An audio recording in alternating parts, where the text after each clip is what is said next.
sitting on the table, you're willing to overlook a lot. So a lot of the things that you heard Paul Ryan criticizing Donald Trump for during the primaries, you won't hear over the next few months. He's going to try to stay as silent as possible.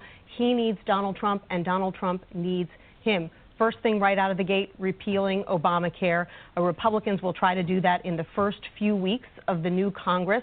The big question becomes, what then? They know they want to replace it with something, but there's absolutely no consensus on what that something is. David, let me ask you a question. One of the things Donald Trump promised, and it seems like Paul Ryan is going to help him achieve, is a lot more military spending. Mm-hmm. What's the view inside the military of that increased spending and this new commander-in-chief?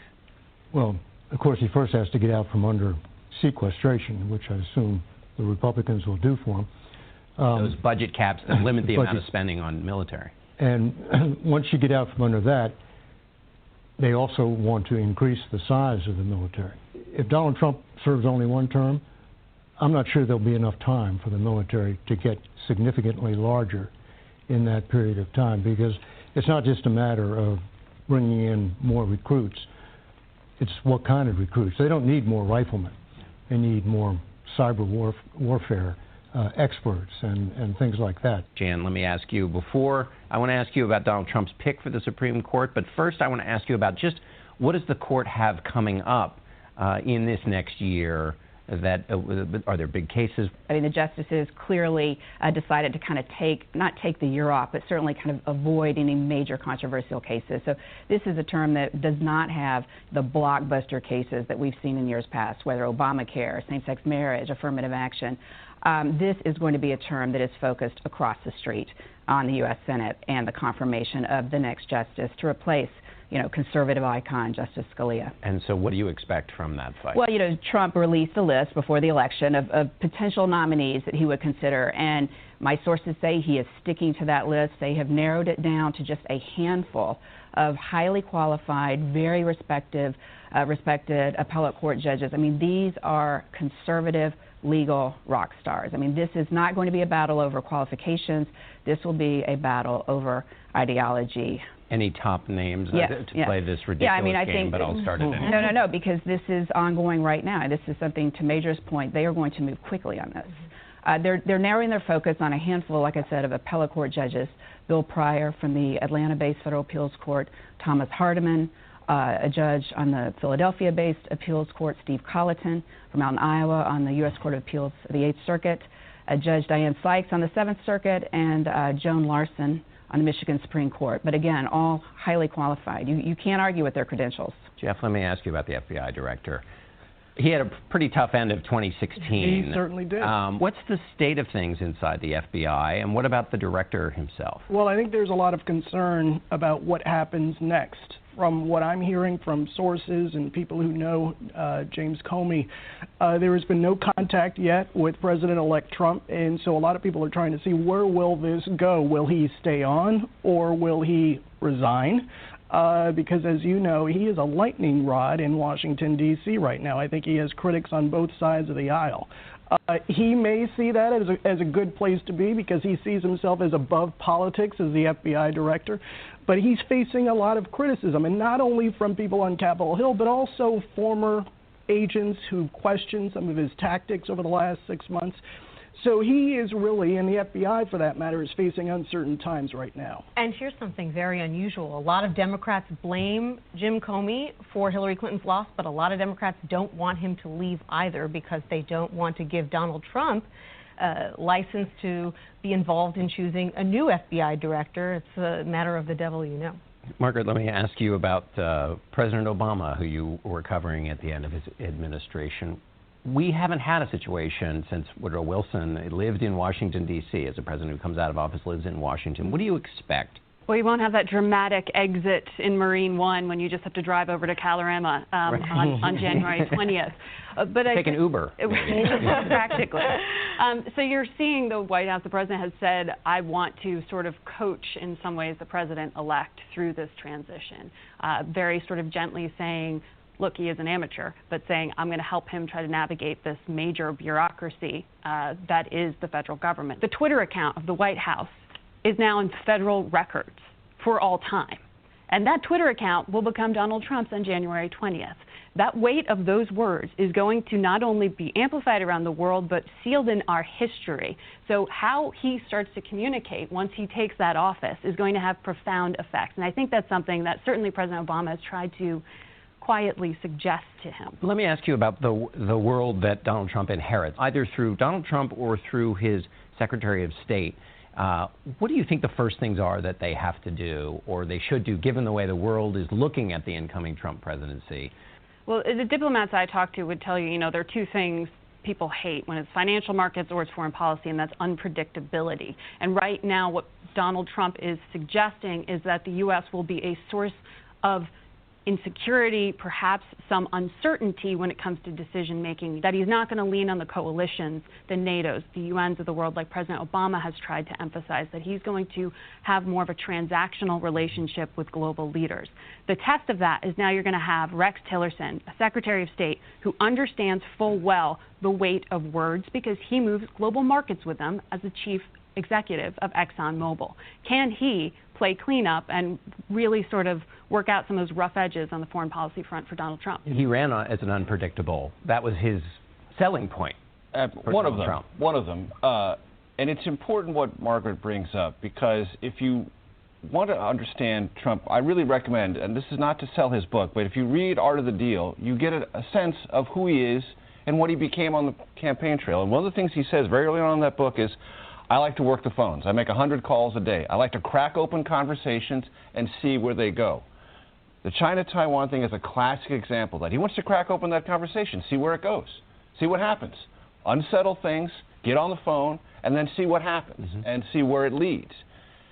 There is not an organizing structure to the foreign policy. Once you crack open a conversation, yes, you can make a new deal, but what are you in pursuit of? Right. What are you trying to accomplish? David, I want to get your take on also what does the Pentagon worry most about in terms of threat from the world? Well, if you listen to what James Mattis, who we can assume I think is going to be the next Secretary of Defense, says, the biggest short-term threat is Russia, the biggest long-term threat is China, and the biggest threat to stability in the Middle East is Iran. And that's not a particularly unconventional worldview. I would think that most members of the Obama administration hold that same view. I think where Mattis will differ from the Obama administration is he believes in pushing back. That doesn't necessarily mean going to war, because he's also said many times that before you go to war, you got to think it all the way through and be sure you can sustain it. But I think it will mean more frequent and visible shows of force. We've just had this incident where the Chinese stole that underwater drone from a Navy research vessel. The instant that happened, you knew in the Obama administration what was going to happen. They were going to play that as low-key as possibly and keep it from being an irritant in the overall relationship. We got no idea what Donald Trump will do the first time somebody makes off with a drone. I mean, he tweeted, let him keep it. But as president, when somebody makes off with your sovereign property, he may have an entirely different point of view. And how worried are they about North Korea? I think North Korea is the unanswered and so far unsolvable problem that the U.S. faces. Kim Jong-un seems to have made a strategic decision. He's going to get a nuclear arsenal no matter what the cost in economic sanctions. So it is only a matter of time before North Korea has a genuine capability to launch a nuclear weapon against the United States. And the question is Donald Trump going to sit there and let that happen? Jeff, let me ask you about Russia. We have this at the end of 2016, the gap between the president who was getting ready to retaliate against Russia for hacking and the president-elect who didn't even think that was a serious finding on the part of the intelligence agencies. When Donald Trump heard about the hacking, said, remember, these are the same people who thought there were weapons of mass destruction in Iraq. A kind of a big shot at the intelligence agency he's going to have to work with. Yeah, and I think within the intelligence community, that was a shot across the bow. I think there was a lot of concern about how the president-elect handled that and how he will handle the intelligence community going forward. And let me ask you a question about the Attorney General. Senator Jeff Sessions. What changes should people be looking for in that area? He is someone who I think is quite conservative and believes strongly in the right position. By right, I mean the conservative position in terms of how you're going to run that Justice Department. I think what's going to be very interesting, and we'll get an early kind of clue for how Democrats are going to react to some of these nominations. The outside groups are really beating Senator Sessions up right now over some of his past history. They're trying to make this kind of questions of race going back 30 and 40 years.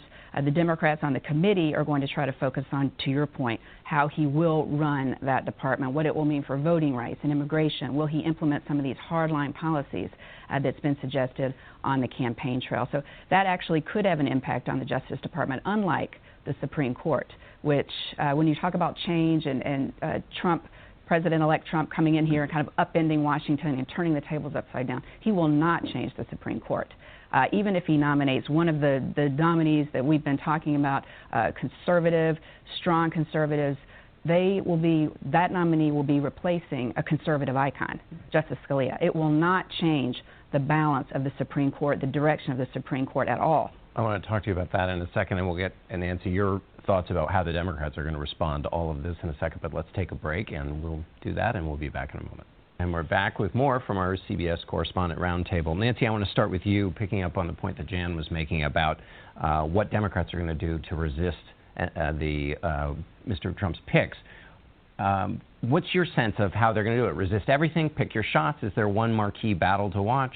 They're going to have to pick their battles because almost to a person, these nominees, Democrats believe, are antithetical to the positions they intend to hold. They think, for example, that if you don't believe that the environment is in trouble, you shouldn't be running the EPA, and on and on. However, Democrats also want to be able to make a larger point, not just about this nominee or that nominee, but that in general they believe that the Trump administration is outside the mainstream. And if you've got every Senate Democrat making that case against every single nominee, that message is going to get lost. So they will try to pick a few marquee nominees to really go after in public hearings to try to get a lot of attention. Beyond getting attention, it's not clear that there's much that they can do to stop any of these nominations, and they know that because they simply don't have the numbers. What are your quick thoughts on Chuck Schumer? Mitch McConnell famously told Major Garrett that he wanted to keep President Obama